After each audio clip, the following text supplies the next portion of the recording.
नमस्कार, आप देख रहे हैं द न्यूज़ 15 और आपके साथ मैं सुम्बिका।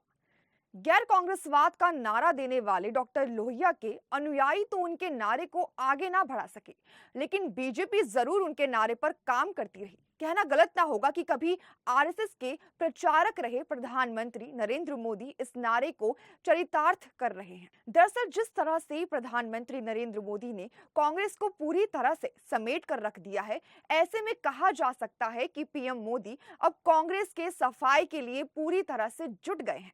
कांग्रेस के काफी नेता पार्टी छोड़कर घर बैठ चुके हैं, तो काफी बीजेपी में शामिल हो गए हैं। गुलाम नबी आजाद ने अपनी अलग पार्टी बना ली है।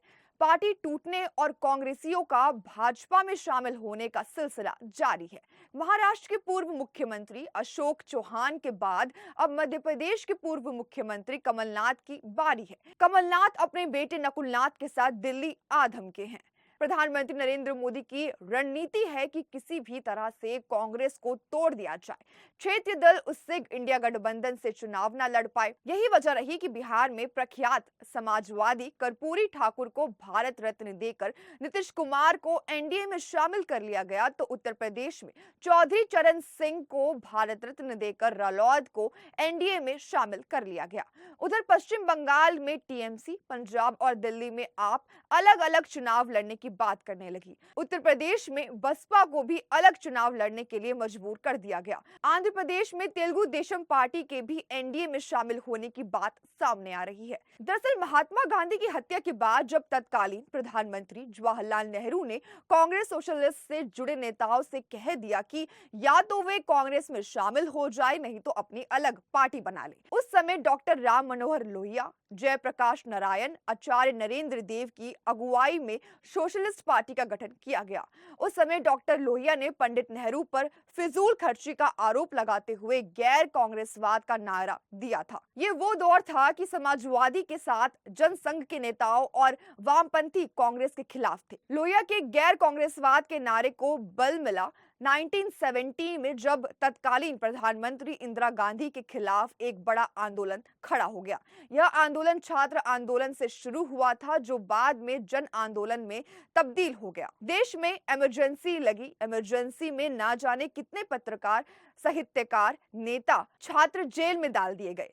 कितने लोग तो 1.5 महीने तक जेल में बंद रहे। इस आंदोलन का असर ये हुआ कि 1977 के लोकसभा चुनाव में जनता पार्टी जीती और जनता पार्टी की सरकार बनी। दरअसल देश में जितनी भी विपक्षी पार्टियां थी, उनका जनता पार्टी में विलय कर लिया गया।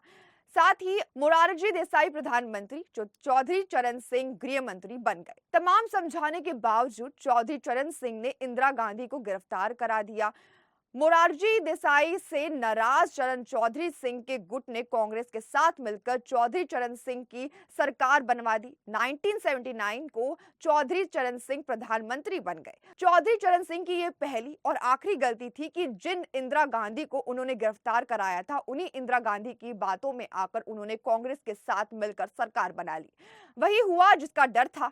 इंदिरा गांधी ने चौधरी चरण सिंह पर कांग्रेसियों पर दर्ज हुए मुकदमे को वापस लेने का दबाव चौधरी चरण सिंह पर बनाना शुरू कर दिया। चौधरी चरण सिंह इंदिरा गांधी के दबाव में ना आए और प्रधानमंत्री पद से इस्तीफा देकर राष्ट्रपति में मध्यावधि चुनाव की अनुशंसा कर दी। जब चुनाव हुए तो जनता पार्टी के कई टुकड़े हो गए थे। जनसंघ से निकले नेता अटल बिहारी वाजपेयी, लाल कृष्ण आडवाणी की अगुवाई में भारतीय जनता पार्टी का गठन कर लिया गया था। मध्यावधि चुनाव में कांग्रेस सबसे बड़ी पार्टी के रूप में उभरी और इंदिरा गांधी ने सरकार बनाई। दरअसल चौधरी चरण सिंह की सोच ही थी कि उनके काम को देखते हुए लोग राष्ट्रीय लोक दल को बढ़ा चढ़ाकर वोट देंगे, पर ऐसा ना हो सका। चौधरी चरण सिंह के बाद चाहे मुलायम सिंह यादव हो, लालू प्रसाद यादव हो, रामविलास पासवान हो, नीतीश कुमार हो, सभी नेता किसी न किसी रूप से कांग्रेस से जुड़े रहे। इनमें से कई नेता कांग्रेस राज्य में मंत्री भी रहे। मतलब देश के समाजवादी डॉक्टर लोहिया के गैर कांग्रेसवाद के नारे से भटक गए थे। 1989 में वीपी सिंह का अगुवाई में समाजवादियों की सरकार बनी। वीपी सिंह प्रधानमंत्री तो चौधरी देवीलाल उप प्रधानमंत्री बने। मुफ्ती मोहम्मद गृह मंत्री बने। ये वो समय था जब मुलायम सिंह यादव उत्तर प्रदेश तो लालू प्रसाद यादव बिहार के मुख्यमंत्री बने थे। वीपी सिंह ने चौधरी देवीलाल को डाउन करने के लिए मंडल आयोग की रिपोर्ट को लागू कर दिया। मंडल आयोग की रिपोर्ट लागू होते ही आरक्षण विरोधी आग देश भर में फैल गई।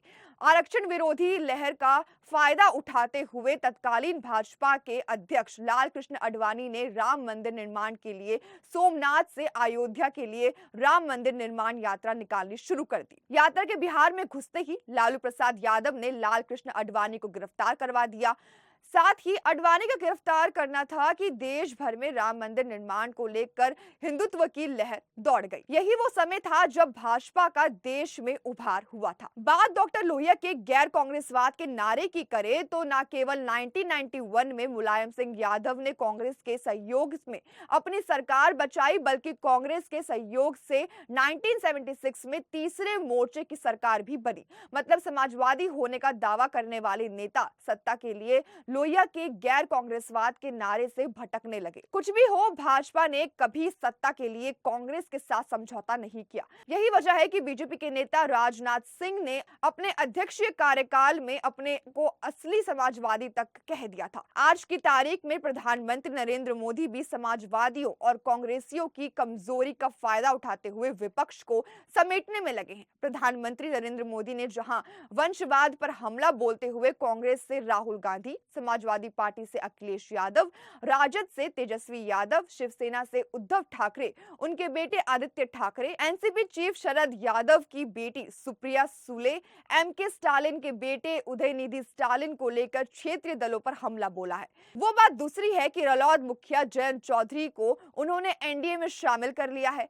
प्रधानमंत्री नरेंद्र मोदी किसी भी तरह से कांग्रेस को खत्म करना चाहते हैं। मतलब वजह कोई भी हो, पर प्रधानमंत्री जाने अनजाने में डॉक्टर लोहिया के गैर कांग्रेसवाद नारे पर काम कर रहे हैं। तो हमारी आज की इस जानकारी में बस इतना ही। अब इस पर आपकी क्या राय है हमें कमेंट में जरूर बताएं। साथ ही देखते रहिए द न्यूज़ 15। वीडियो को लाइक, चैनल को सब्सक्राइब करना बिल्कुल ना भूलें।